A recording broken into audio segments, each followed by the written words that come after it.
अस्सलाम वालेकुम, very good evening, welcome to sports floor.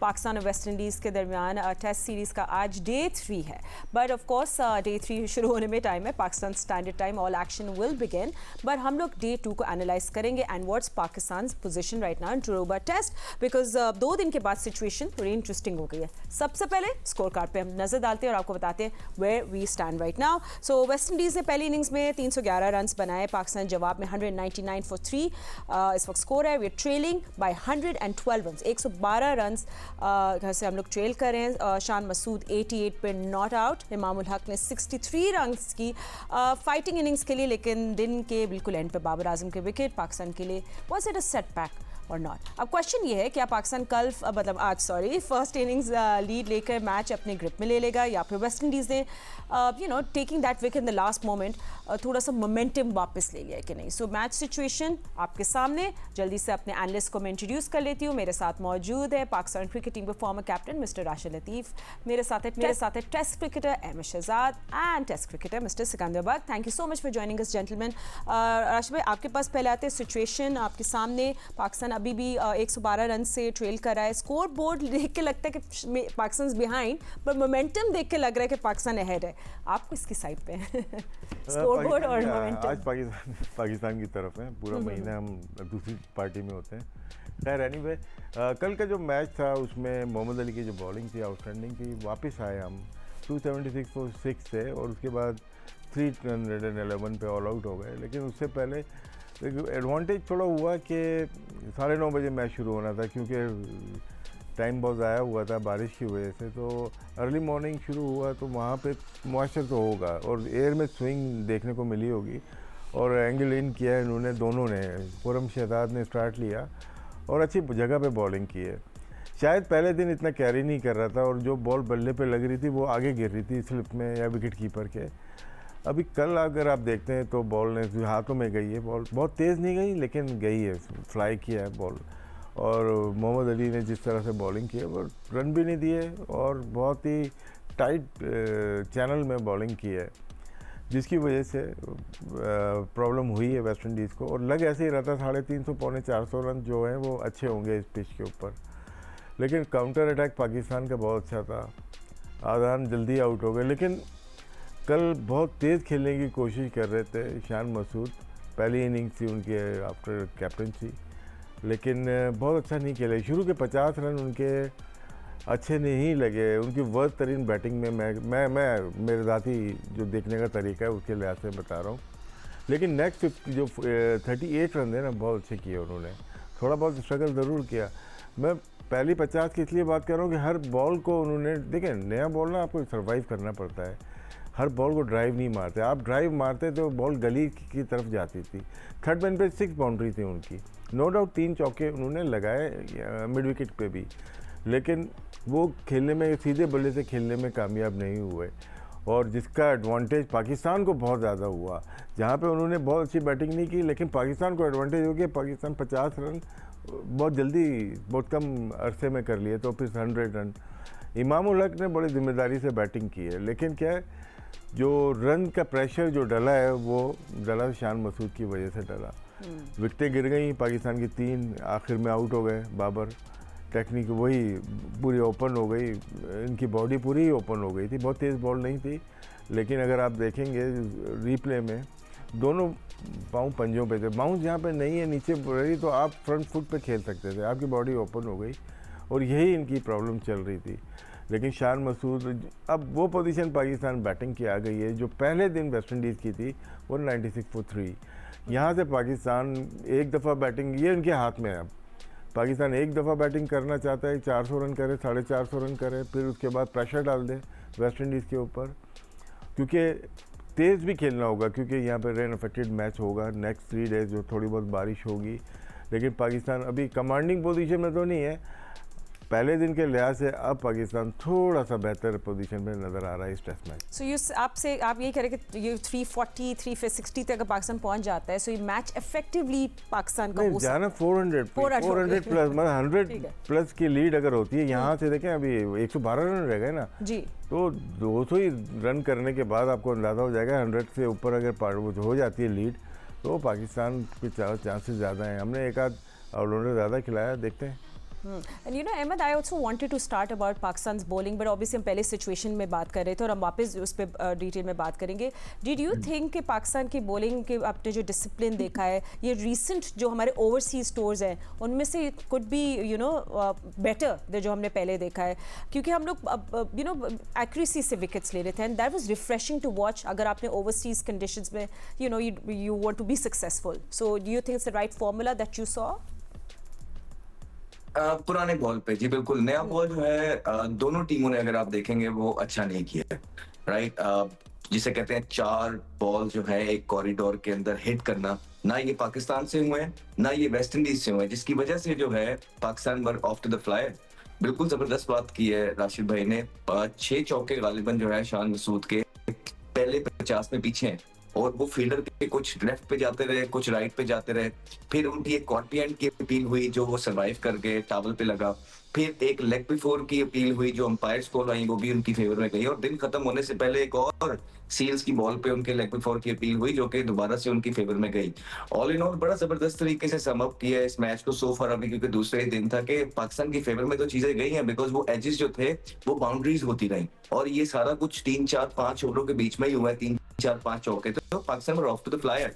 लेकिन पुराना बॉल पे हमने देखा कि कंट्रोल जाहिर किया है, कंट्रोल से बॉलिंग की है वेस्ट इंडीज ने भी. इसी तरह मोहम्मद अली की भी जो विकेट है, या खुरम शहजाद ने भी जो एक अच्छे चैनल पर बॉलिंग की है, अब्बास ने भी वो की है ज्यादातर ऊपर पुराने बॉल से, या अगले दिन पे जो इस तरह इन्होंने बताया है कि मैच जल्दी खत्म हो गया, मॉइस्चर ज्यादा था, वहां पे आके आपने देखा है कि अब्बास ने भी अच्छे चैनल हिट किए हैं. और फिर एंड में टेल को जो है specially Mohammad Ali angle create कर रहे थे, जो कि उन्होंने खुद भी कहा है कि पहले उन्होंने जो है गलत एंड चूज किया था, और उसके बाद जब कोचेस ने उनको बताया है तो वो इधर आए. तो कहने का मकसद ये है कि एक सीजन प्लेयर है मोहम्मद अली, तो इस तरह की गलतियां नहीं करते होते. पहले से ही आप उसी एंड पे जाएं, और अगर इनको यही एंड शूट करना जिसपे इन्होंने एंड में आउट किया है, तो पहले अगर वहां से आते तो शायद इतना भी टोटल ना हो पाता. ये छोटी छोटी चीजें हमने देखा है कि पाकिस्तान इससे लैग करता है. जब भी पाकिस्तान खेल रहा होता है छोटी छोटी मिस्टेक से पीछे रहता है. फिर आप देखें कि आउट हो गए, तमाम चीजें छुप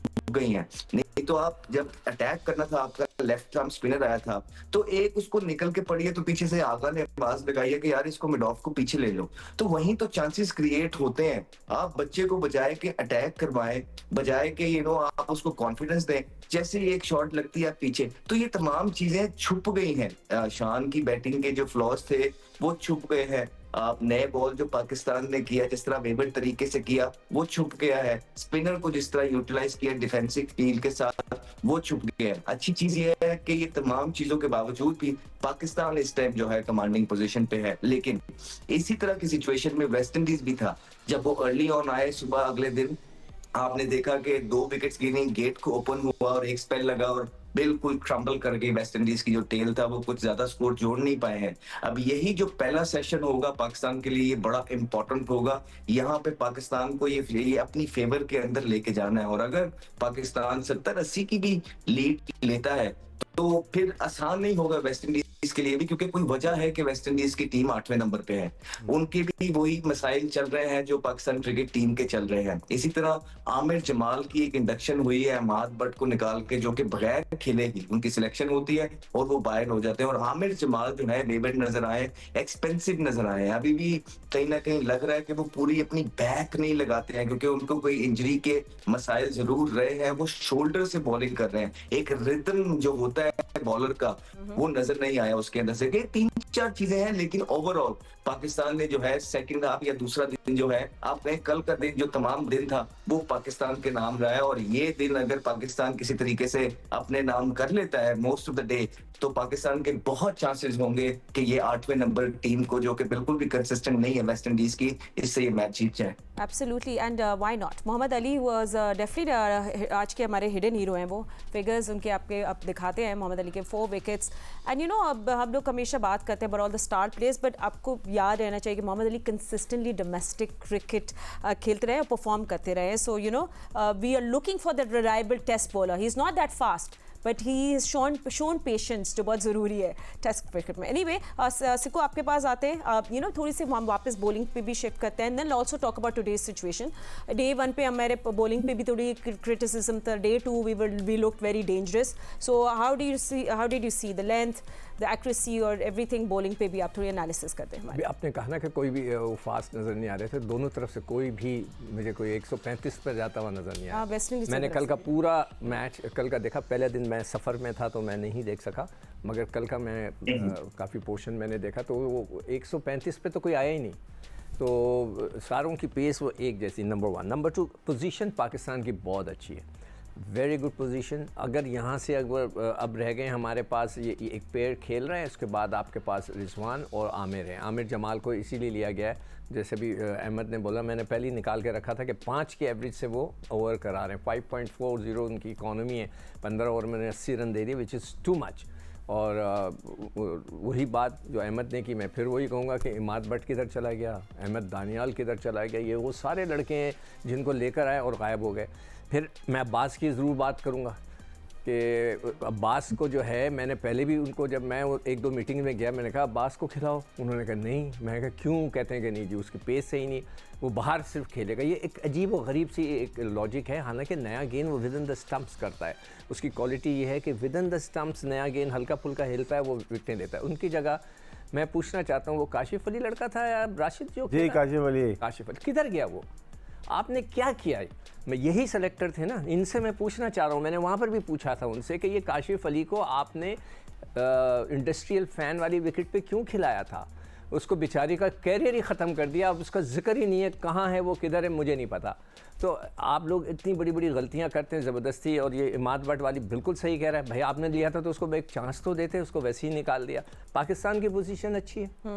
इनको अब चाहिए कि कम से कम 100 रन की लीड लें. 100-150 की अगर लीड ले सकते हैं, मगर हमारे पास इसके बाद देखें, ये 2 प्लेयर ये रह गए, 2 नीचे बैट्समैन रह गए. अगर इन्होंने करा, किसी ने और ने आकर, मुझे ऐसा लगता है जिस लेंथ के ऊपर गेंदें हो रही है ना, उधर रिजवान को देखते हैं कैसे सर्वाइव करता है, इसलिए कि वो थोड़ा सा अवे फ्रॉम द बॉडी खेलते हैं, तो देखते हैं वो कैसे खेलते हैं. अब्बास ने बड़ी अच्छी गेंदें की हैं और रिवर्स स्विंग बड़ा ज़बरदस्त. मोहम्मद अली का बड़ा अच्छा रिदम आया हुआ था, बेचारे की बैड लक हो गई, शुरू में कैच उठा. शान, जिस तरह भी राशिद ने बोला, थोड़ा मुझे बहुत जल्दी में नज़र आ रहे थे. There's a lot of inside edges, जो ड्रॉप कैच भी हुआ, आउटसाइड एजेस. होता ये फातिमा कि जो क्रिकेट के अंदर ना कैच ड्रॉप भी होते हैं, लोगों को चांसेस भी मिलते हैं. That's part and parcel of the game. मगर द वे यू प्ले वो काउंट करता है. तो बहुत जल्दी हर बॉल पे शॉट खेल रहे हैं. थोड़ा सा कूल एंड काम हो जाए तो और भी अच्छे हो जाएं. 100 करें, 100 के बाद एक बड़ा 100 करें, तो पाकिस्तान का एक स्कोर अच्छा हो जाएगा. अच्छी लीड पाकिस्तान के लिए, it will be very useful. फिर पाकिस्तान इंशाल्लाह हो सकता है. मगर एक चीज़ ज़रूर मैंने लिखी हुई थी यहाँ पे, वो थी नो बॉल्स और एक्स्ट्रास. हमने जो 40 दिन का कैंप लगाया था, क्या फ़ायदा हुआ? Can you talk about this after the break? And let's talk about these no balls and the camps as well. It will be important for Shan's career as well. And will we see a century or not? वो उस पे बात करेंगे, and और भी analysis on Pakistan's batting and bowling after short break. Don't go anywhere. Welcome back after the break. थोड़ी सी हम लोग पाकिस्तान की बैटिंग का सिचुएशन बात कर रहे हैं. एज माय एनालिस्ट कह रहे हैं कि batting wise we are looking good, but let's see कि आज डे 3 कैसे होगा. हमने शान मसूद को भी डिस्कस किया, but let's also talk about Imam ul Haq. Rashid भाई, आई मीन उनके 63 रन्स फ्रॉम 102 बॉल्स. उन्होंने मतलब प्रेशर अब्जॉर्ब किया, लूज बॉल्स को पनिश किया, स्ट्राइक रोटेट की, फिर मगर उनका डिसमिसल भी वाइड बॉल जो थी इस पे आउट हुए थे. अननेसेसरी शॉट था. बॉल पुरानी करने के लिए थी कि वो अपना बीच की बॉल को खेलने की कोशिश कर रहे थे. ड्राइव उनकी अच्छी है, उन्होंने ड्राइव 2-3 मारी हैं, उस पर रन मिले उनको एक आध कट पे, लेकिन बहुत कमांडिंग बैटिंग नहीं थी. बहुत ज़्यादा बैलेंस नहीं कह सकते. जो तेज़ बॉल अंदर आती थी ना, उस पर कंफर्टेबल नहीं होते. बॉल आके खुद ही बैट पे लगती थी. तो उस पर देखिए, एक ओपनर इतना सीनियर है, अगर आपके अराउंड 35 टेस्ट मैचेज़ हैं और आप 4-5 दफ़ा ड्रॉप भी हो चुके हों, फिर वापस आके अच्छी पिच के ऊपर अगर कंफर्टेबल नहीं है, तो इसका मतलब है कि बॉल वैसी हो रही थी. उसी को देखें आप, बाउंस ठीक आ रहा था, लेकिन कंफर्टेबल वो मुझे महसूस नहीं हो रहा था. तो क्या होता है, इस मौके पे वो टाइम आपको निकालना होता है. जैसे शान ने शुरू में स्ट्रगल किया, लेकिन 50 के बाद वो दूसरा शान लग रहा था कि उसने कहा कि मुझे लंबी इनिंग खेलनी है, और वो 88 पे भी बैटिंग कर रहा है और आगे भी जाएगा. उसकी इनिंग बहुत इंपॉर्टेंट है. लेकिन इमाम ने एक दफ़ा फिर अपनी मिस की अपनी बैटिंग, क्योंकि जब से वो आते जाते रहते हैं, एक 4, 5, 8, 10 टेस्ट में एक 50 करने के बाद दोबारा उनको इतना मौका मिलता है, तो वो कंफर्टेबल नहीं महसूस हो रहा उनको। शायद उनकी जगह 2 ओपनर भी खेल गए थे, वो भी एक तो ड्रॉप हो गया है इंजरी की वजह से, एक वो भी रन नहीं कर रहा, जान से भी रन नहीं हुए। तो ये हमारा आना जाना लगा रहेगा। राशिद भाई प्लीज बाबर की भी इसी पर उस पर मैं हाँ, बात कर बाबर देखिए काफ़ी टाइम हो गया उनकी बड़ी बैटिंग देखे हुए। अब जिस तरह से वो वनडे खेलते हैं, यहाँ पे T20 थोड़ा सा और स्टे करना पड़ेगा इनको। लेकिन जिस तरह से बॉलिंग की सील ने उस वक्त वो थक गया था, एंड था, लास्ट 10 मिनट्स रह गए थे, और उस वक्त बिल्कुल अपने आप को, अपनी बॉडी को एक्सपोज किया, और वो कर रहे हैं काफ़ी टाइम से, काफ़ी वक्त से कर रहे हैं। कि आपने बॉल को अंदर आते हुए देखा, जिस तरह से मोहम्मद अली बॉल कर रहे थे, एंगल इन करते हैं तो लगता है कि अंदर आ रही है बॉल। जब आप खेलते हैं तो बॉल थोड़ी सी भी सीधी रहती है तो आपकी बॉडी ओपन हो जाती है ऊपर से, तो वही उनके साथ हुआ है। तो अभी स्ट्रगल कर रहे हैं। जो बैटिंग देखी उनकी, फिर ड्राइव से चौके मारने के बाद ऐसा नहीं है कि आप फॉर्म में आ गए। टेस्ट क्रिकेट टोटली डिफरेंट है, उसको आप देखें किस तरह से मैनेज करना है, इनिंग्स को कैसे बिल्ड करना है। शुरू के रन आ जाते हैं कभी कभार, 15-20 आ गए, लेकिन उसको कैसा कन्वर्ट करना है 100 में, वो शायद वो भूल रहे हैं। बहुत टाइम हो गया टेस्ट क्रिकेट में रन किए हुए। शान मसूद का देखिए टोटली डिफरेंट, मैं बता रहा हूँ 50 के बाद वो बहुत ज़्यादा सॉलिड बैटिंग करने की कोशिश कर रहे हैं। अगर वो इसी तरह से बैटिंग की उन्होंने, तो वो आज 150 रन कर सकते हैं। अगर शुरू में सर्वाइव करते हैं 150 रन आराम से कर सकते हैं वो। एंड यू नो आप बिल्कुल सही कह रहे हैं। जैसे बाबर आए, you know he made 23 runs, और मुझे लग रहा था अहमद कि बड़ा कॉन्फिडेंस आ गया भाई, Babar looking very good, but just the same mistake, same outside off. Do you think Babar को अपनी, जिस तरह राशिद भाई कह रहे हैं, अपनी टेस्ट में अपनी बैटिंग की टेम्पलेट को कन्वर्ट करना पड़ेगा? He has to do something different than this. देखिए फातिमा, पिछले 14-15 मैचेस में जो कि 30-31 इनिंगें बनती हैं, 32 इनिंगें बनती हैं, आप देखें कि इनकी 27 की एवरेज है। तो अब और पाकिस्तान के आपको पता है कि एक साल के अंदर 4-5 मैच होते हैं, यानी कि पिछले 3 सालों की परफॉर्मेंसेस जो है वो 27 की एवरेज से खेल रहे हैं। ये कोई नॉर्मल और छोटी बात है ही नहीं। सोशल मीडिया का बड़ा अमल दखल रहा है इनकी परफॉर्मेंसेस के साथ साथ, और इनके जो सिलेक्शन के क्राइटेरियाज हैं उन पे। अभी उनको दोबारा से कप्तान बनाया गया, और कप्तान बन के उन्होंने कहा है कि इस कैंप का बड़ा फायदा हो रहा है, और डिसिप्लिन पे जो है ना बिल्कुल कॉम्प्रोमाइज नहीं होगा, और फिटनेस पे जो है बिल्कुल कॉम्प्रोमाइज नहीं होगा। आप देख लें बाबर आजम की अपनी फिटनेस देखें, मतलब हम सब ट्रेनिंग करते हैं, कोई 1.5-2 महीने का ये कैंप लगा और काफी अच्छी खासी गर्मी थी। 1.5-2 महीने के अंदर इंसान के जो फैट होता है बेली, ये बिल्कुल खत्म हो जाना चाहिए, ये बिल्कुल पेट आपका साथ लग जाना चाहिए। लेकिन अभी भी आप देखें कि बाबर आजम के जो है फैट्स वो अपनी जगह मौजूद है, और इससे आपकी बैटिंग पे अच्छा खासा इफेक्ट पड़ता है। हम सोच रहे थे कि इस कैंप के अंदर फिटनेस के साथ साथ इनकी जो बैटिंग के फ्लॉज हैं वो भी जो है ना उन पे काम किया जाएगा, लेकिन वही हुआ, जैसे ही चौथे स्टंप से बाहर निकलता है वो खुल गए आज पे। इसी तरह लेफ्ट आर्म स्पिनर पे वो जो है ना पैड पे खाते हैं, अंदर आते हुए बॉल पे वो पैड पे खाते हैं फास्ट बॉलर के, बाहर निकलते हुए बॉल पे चौथे पांचवे पे जब लेंथ पे बॉल होता है वो ऐसे बहुत दफा आउट हुए, कोई काम हुआ नजर नहीं आ रहा। और उसके बाद आपने इमाम की बात की थी, आप देखें कि बेशक 63 रन उन्होंने किए हैं, पैचेस में वो अच्छा भी खेले हैं, लेकिन ये वो इनिंग्स हैं जहां पे इन्होंने एज एन ओपनर अब सेट हो गए, कन्वर्ट करके 150 करना। यही हम बात कर रहे हैं कि पाकिस्तान क्रिकेट क्यों पीछे को जा रही है, क्योंकि आपके जो टॉप ऑर्डर है उनके गोल्स बड़े छोटे हो गए, उनके गोल्स होते हैं 40-50, अगला मैच पक्का। अब ये फिटनेस की वजह से भी ये हो सकता है। आप इसी तरह इमाम की भी अगर फिटनेस देखेंगे तो काफी बल्कि नजर आ रहे हैं, काफी फैट है उनके ऊपर, और उससे होता ये है कि जब आप रनिंग बिटवीन द विकेट कुछ तेज रन लेते हैं उसके बाद आप थक जाते हैं, आपका जो कंसंट्रेशन का लेवल होता है वो वहां पे उस तरह दिमाग और बॉडी आपका साथ नहीं देती है, जिसके बाद आप लूज शॉट्स खेलते हैं। और देखें कि 63 के ऊपर जितना 5वें या 6वें स्टंप पे बॉल पे इमाम मारने गए हैं, तो यही अगर ब्रेन और बॉडी कंट्रोल में हो तो आप ये चीजें अवॉइड करते हैं, और ये तब होती है जब एलीट लेवल की आपकी इंटरनेशनल लेवल की फिटनेस होती है। तो यही हम बात कर रहे हैं कि ठीक है, एक तो बाय लक है, कभी कुछ आप जीतेंगे कुछ हारेंगे, लेकिन कुछ चीजें आपके हाथ में है, उनको तो आप कंट्रोल करें। अब ये 1.5-2 महीने के कैंप के अंदर मुझे तो कोई ऐसा डिफरेंस नजर नहीं आ रहा है फिटनेस के अंदर। आप अपने प्लेयर्स की जो है फिटनेस उठा के देख लें, आप फैट्स आपको वाजिया नजर आ रहे हैं। और टेस्ट क्रिकेट के अंदर आपकी फिटनेस लंबे लंबे स्पेल करने के लिए और लंबी लंबी इनिंग खेलने के लिए the most important thing, unfortunately जो है ना, पाकिस्तान टीम 2 के कमांडिंग पोजीशन पे जरूर है इस 8वें नंबर की वेस्ट इंडीज की साइड के अगेंस्ट, लेकिन अपनी जगह मसाइल जो है पाकिस्तान टीम के मौजूद नजर आ रहे हैं। And Sikandar, I know earlier you wanted to talk about the no balls, and I'm sorry I'm on break पे उस time जाई, if you want to add something to this and talk about that as well. नहीं, अहमद ने बहुत interesting बात बोली है कि मेरे ख्याल से अहमद, अगर मुझे याद पड़ता है, ये बाबर बीच में कैंप छोड़कर भी चले गए थे ना? जी जी बिल्कुल ऐसा ही है। बाबर नहीं, खाली और भी सिक्कू भाई प्लेयर अपनी मर्जी के साथ कैंप में आते रहे हैं, अपनी मर्जी के साथ जाते रहे हैं। मैं आपको जेन्युइनली बता रहा हूँ कि अगर आपने मुझे टास्क देना कि 60 दिन है ये फैट खत्म करना है, मैं आपको 60 दिन में ये फैट खत्म करके बताऊंगा। लेकिन आप अपने प्लेयर्स की फिटनेस देख लीजिए, अभी भी कोई फायदा ऐसा लगना नजर नहीं आ रहा। But is that allowed for you to like basically when there's a camp going on? Naqvi साहब, मैं आपको फिर बताना चाह रहा हूँ, आपकी जो क्रिकेट है ना वो क्रिकेट की तरह नहीं चल रही।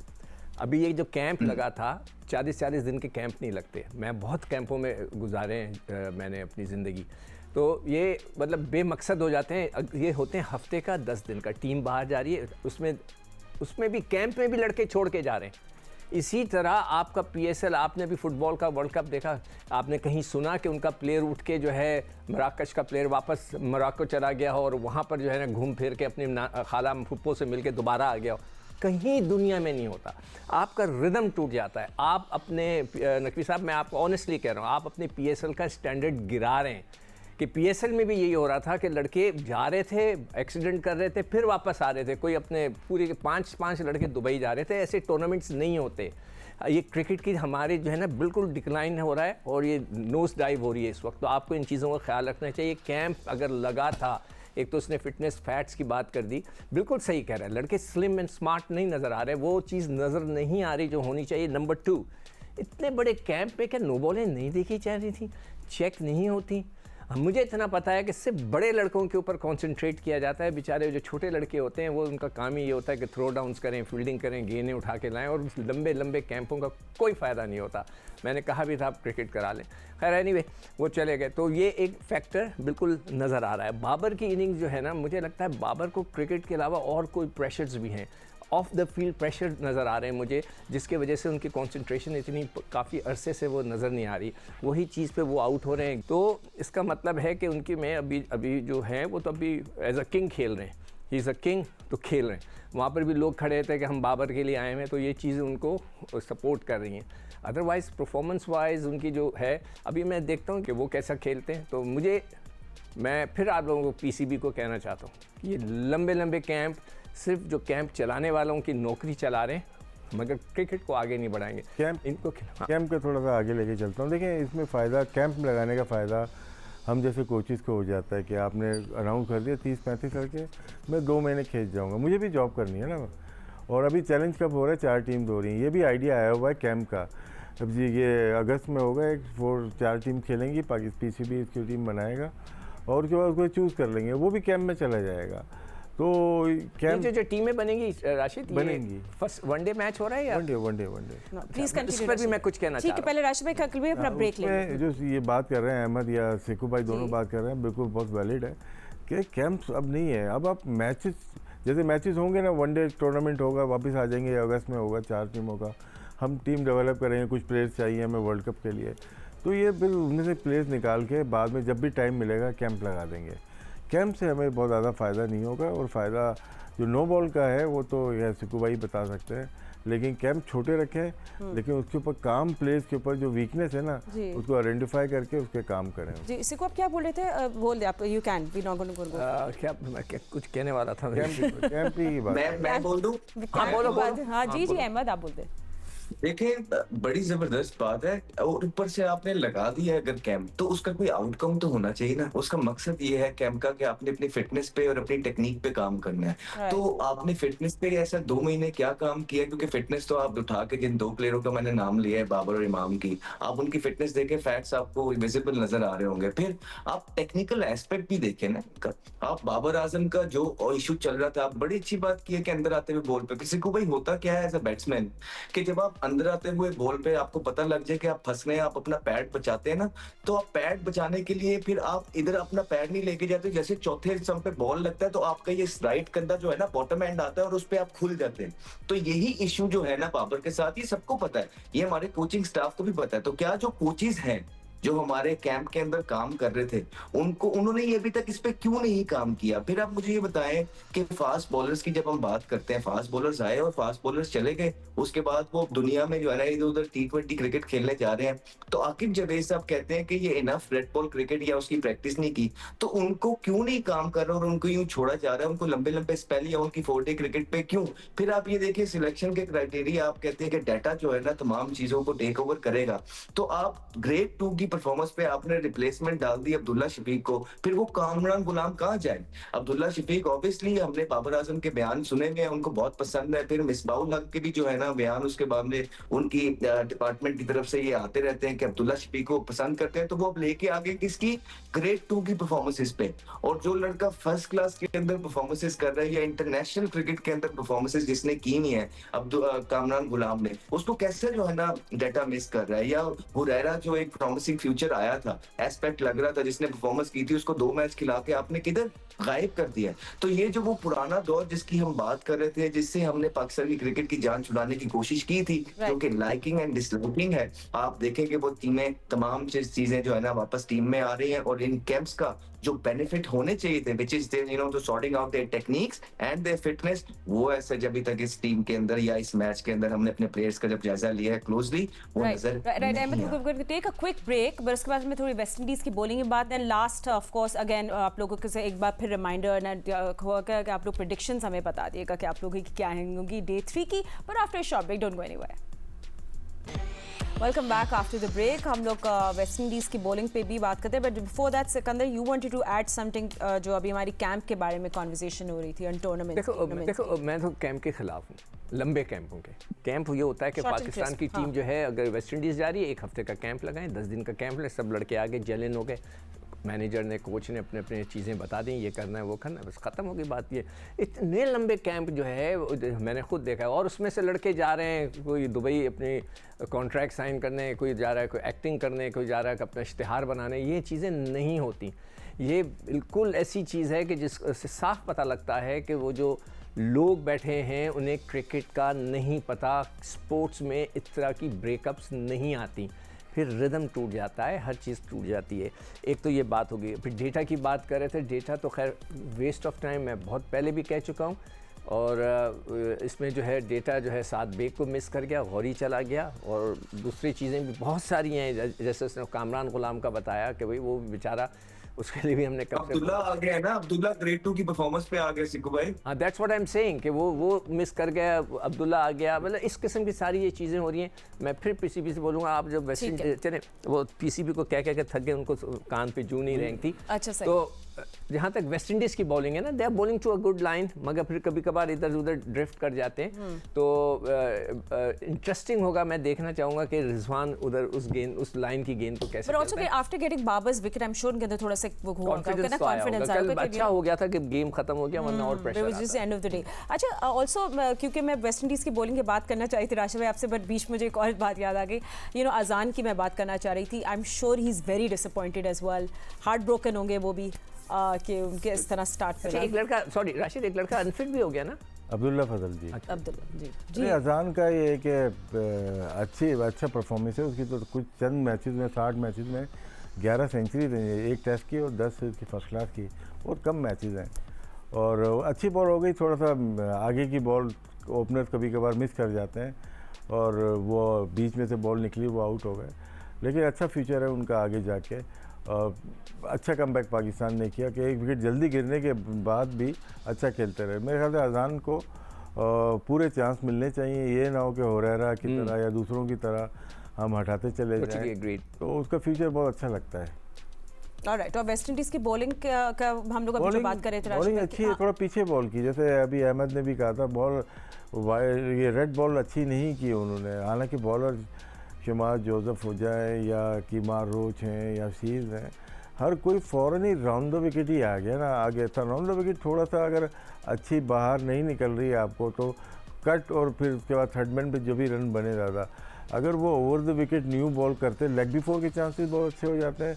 जो बॉल सीधी रहती है या थोड़ी सी बाहर निकलती तो स्लिप कॉर्डन या गली में जाने के चांसेस होते हैं। शायद बहुत ज़्यादा जोर लगाया पीछे बॉल की, जिस तरह से पाकिस्तानी बॉलर्स ने भी थोड़ी सी पीछे बॉल की थी, तो शायद दोनों टीम ने न्यू बॉल का इस्तेमाल अच्छा नहीं किया। इवन वेस्ट इंडीज़ ने बाद में भी बहुत अच्छी बॉलिंग नहीं की, उनको चांस लेना चाहिए था अभी और भी ज़्यादा बाउंसर्स पे, और थोड़ा सा स्पिनर्स के ऊपर फ्लाइट से बॉलिंग करने से ज़्यादा बेहतर होता। लेकिन वेस्ट इंडीज़ को शायद शान मसूद या इमामुल हक ने जिस तरह से काउंटर अटैक किया उससे वो पजल कर गए थे। And Ahmed, what kind of pitch should we expect on day 3? Pitch model इसी तरह रहेगा। देखिए पिच के अंदर बैटर्स के लिए भी वैली ऑफ शॉट्स मौजूद है और बॉलर्स के लिए भी हल्का सा एक स्पंजी सा बाउंस है, लेकिन वो वहां पे है जहां पे आप अच्छे एरियाज को हिट करते हैं गुड लेंथ के ऊपर। जिस तरह अब्बास ने चेज को आउट किया था, और अगर आप पीछे से वो रिप्ले आप लोगों ने देखा होगा तो आपको लगा होगा कि एक स्पंजी सा बाउंस जो है वो वहां से हुआ है। लेकिन मसला यही हुआ है दोनों टीम्स की तरफ से कि नए बॉल अच्छे नहीं किए। वो जो एक कॉरिडोर होता है जिसको आपने टेस्ट क्रिकेट के अंदर बार बार हिट करना होता है और बैट्समैन के वीकर जोन के ऊपर आपको बार बार उसको टेस्ट करना होता है, वो अनफॉर्चुनेट नहीं हुआ। वनडे टाइप बॉलिंग हुई है, जोर लगाने की कोशिश हुई है, रादर देन के एक अच्छे एरिया को हिट करके वहां पे 4 बॉल किए जाए। उस पर आप देखें कि अजहान अवैस की भी अभी बात हो रही थी, ये एक बहुत जबरदस्त प्लेयर है, कॉम्पैक्ट प्लेयर है, बड़े अरसे के बाद पाकिस्तान की टॉप ऑर्डर के अंदर आपको एक जो है फिटनेस वाइज भी अगर देखेंगे, ऊपर से सबसे अच्छी बात यह है कि वो यंग हैं और उनके ऑलरेडी इस एज के अंदर अगर 10-11 सेंचुरी उनकी फर्स्ट क्लास के अंदर है और टेस्ट के अंदर उन्होंने एक सेंचुरी ऑलरेडी आके लगा दी है, तो यही फ्यूचर प्रोस्पेक्ट है।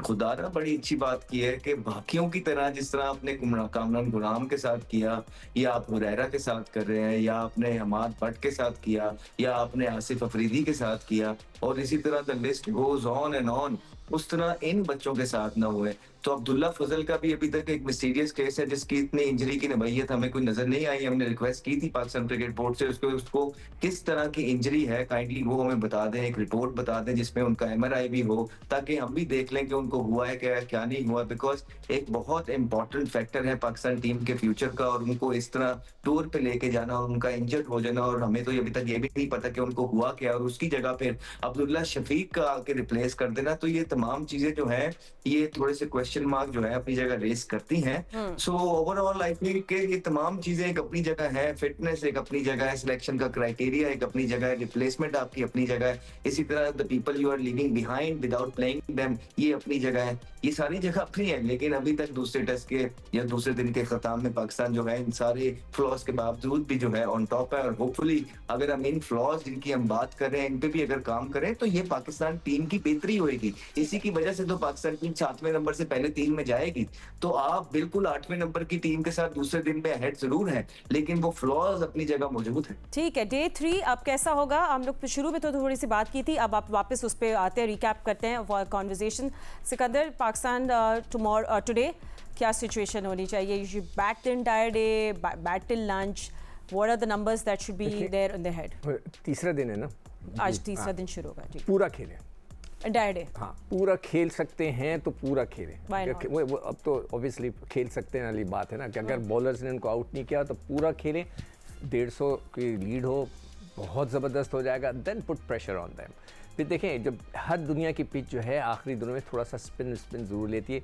मैं कल सुन रहा था, मैंने उनकी बॉलिंग पहला डे नहीं देखा, सफ़र पे था मैं, तो मैंने राशिद को सुन रहा था। मैंने जब टीवी ऑन किया तो राशिद बोल रहा था शायद वो फ़्लाइट से गेंद नहीं करा अली उस्मान, तो उसको फ़्लाइट से गेंद करनी चाहिए। तो वो ये थोड़ी बहुत चीज़ें हैं जो उनको बतानी है। और अगर आज का दिन पूरा खेल गए और हमने 150 रन की लीड ली तो हम मैच जीत सकते हैं। बारिश थोड़ा सा डिस्टर्ब करेगी और वो भी अंडर प्रेशर आ जाएंगे। लीड मिलती है ना तो दूसरी टीम प्रेशर आती है, वो पहले लीड उतारे फिर लीड चढ़ाए, वो बहुत बड़ा प्रेशर होता है। तो मैं सिर्फ चाहूँगा पाकिस्तान के लिए बेहतर होगा कि आज वो पूरा दिन खेलें और I hope and I wish के कोचेस वगैरह ने शान को बताया होगा कि ज़्यादा एग्रेसिव ना हो, पहले 100 करे फिर 100 को और बड़ा 100 करे, तो वो उसके लिए बहुत अच्छा हो जाएगा, पाकिस्तान के लिए बहुत अच्छा हो जाएगा। फिर आगा हमेशा करता है, देखते हैं आज इस दफ़ा करता है कि नहीं करता। नहीं, अब I'm wondering कि वेस्ट इंडीज़ को क्या प्लान कर रहे होंगे अपने उनको तो आउट करना है। उनको तो है कि शान हाँ, को करो या Salman will be also important wicket for them. But राशा भाई, डे 3 को किस तरह आप अनफोल्ड करते हुए देख रहे हैं? शान is in a good position, commanding position. पहला घंटा मुश्किल होता है, जो भी जैसी भी पिच हो, शुरू में मॉइस्चर अगर है तो स्विंग तो होगी, उसके बाद अगर वहाँ से निकलते हैं तो चांसेस हैं कि पाकिस्तान अच्छी लीड ले सकता है। रियलिस्टिक लीड कितनी होनी चाहिए? देखिए हम तो चाहेंगे 500 की मिल जाए, नहीं ऐसा नहीं, 100 रन की लीड ना बहुत अच्छी लीड होगी, क्योंकि अब बॉल वैसे नहीं जा रही जिस तरह से पहले दिन चल रही थी। लेकिन पाकिस्तान ने, जो मैंने देखा था, हैवी रोल लिया था और आज भी फिर हैवी रोल लेंगे, तो पिच थोड़ी सी बिहेवियर उसका चेंज ज़रूर होगा। और शुरू का आधा पौना घंटा पाकिस्तान अगर अच्छा निकाल लेता है, क्योंकि सलमान अली आगा नंबर 5 पे खेल रहे हैं, वो फिल कर रहे हैं सऊद शकील की जगह पे, वो 5 नंबर सऊद शकील खेलते हुए, छठे पे रिजवान खेलते, 7वें पे ये आते थे। इनकी परफॉर्मेंस जो है 6ठे 7वें पे बहुत ही उम्दा रही है सलमान अली आगा की। 5वें पे एक टेस्ट खेला, 2 इनिंग खेली हुई है इन्होंने, लेकिन यहाँ पे सऊद शकील नहीं है, उनकी परफॉर्मेंस अच्छी नहीं थी, अब टीम को ज्वाइन करेंगे। अब यहाँ पे देखना है कि 5 नंबर पे किस तरह से टीम को लेके चलते हैं। प्लेयर अच्छे हैं, अपना इनिंग को अच्छा बिल्ड करते हैं, वनडे हो या टेस्ट मैच, T20 के कप्तान रह चुके हैं, लेकिन अच्छा बिल्ड करते हैं। और राइट लेफ्ट का कॉम्बिनेशन ऐसा बन सकता है कि दोनों अच्छा एक टोटल करें। पार्टनरशिप बहुत ज़रूरी है यहाँ पे, बड़ी पार्टनरशिप चाहिए पाकिस्तान को अगर इस टेस्ट में बाकी रहना है, क्योंकि पाकिस्तान की एक है टेंडेंसी है क्लैप्स करने की, पर उस रन जो 300 रन है ना, उसको पार कर लें और उसके बाद गेम को आगे अपने तरफ लेके जाएं, क्योंकि ये थोड़ा मुझे लगता है कि अगर बारिश हुई छोटा मैच हो जाएगा, तो इसलिए पाकिस्तान को एक दफ़ा बैटिंग करनी चाहिए इस टेस्ट मैच। ठीक है Ahmed, and I think that's what everybody is saying, bat if you can bat the entire day. शुरू का टाइम में थोड़ी डिफिकल्टी होगी, आप अपने डे 3 की थोड़ी सी प्रेडिक्शन कर दे। We running out of time, so sorry, तो आपको समराइज करना पड़ेगा। जी ठीक है, मैं जल्दी से कह रहा हूं। तो देखिए, सबसे बेहतरीन जो दिन होता है बैटिंग के लिए वो तीसरा दिन होता है। ठीक है, ना ज्यादा देर हुई होती है, ना ही बिल्कुल अर्ली होता है। तो ये कैपिटलाइज करना है पाकिस्तान क्रिकेट टीम को कि जो स्टार्स या आप बात करते हैं ना कि जब कैप्टन हमेशा आके कहते हैं कि हम ऐसी पोजीशन में आए थे लेकिन हम उसको कैश नहीं कर सके, कैपिटलाइज नहीं कर सके, हमें उस पर काम करना है। शान को बेतहाशा दफा हमने ये कहते हुए सुना है ना, तो आज शान खुद उस पोजीशन और सिचुएशन में मौजूद है जहां पाकिस्तान के हाथ में चीजें। अब शान यहाँ डबल सेंचुरी करके 170 करके वो कैपिटलाइज करे खुद और अपनी टीम को इतनी अच्छी सिचुएशन में ले जाए कि पाकिस्तान टीम जो है ना, ये एक ही बारी ले, या अगर आखिरी बारी के अंदर चेज भी करना है तो 60-70 रन करने हो। तो ये अब शान मसूद, जिन्होंने बहुत दफा कहा है कि हमें इस चीज पे काम करना है और हम कर रहे हैं, होपफुली कि अब वो इसको लंबा लेके जाए। वो चीज यही है कि शान के हाथ में चीजें हैं, सेट खेल रहे हैं, बेस्ट बैटिंग कंडीशन है, कोई ऐसी तबाकुन बॉलिंग नहीं हो रही। अब 150 प्लस की इनिंग खेल के पाकिस्तान को एक ऐसी सिचुएशन में ले जाए जहां से पाकिस्तान वापस ना आ सके। सो डे 3 बेसिकली डिफाइन करेगा everything and the mood, end of course हमारी नजरें इस मैच पे होंगी। Gentleman, thank you so much for joining us on the sports. अभी बहुत शुक्रिया देखने के लिए। लेट्स सी हमें आज सेंचुरी देखने को मिलेगी या centuries. Shan Masood looking good for Pakistan, and Pakistan एक अच्छी पोजीशन में। Wish them all the best. Will see you tomorrow. अल्लाह हाफिज।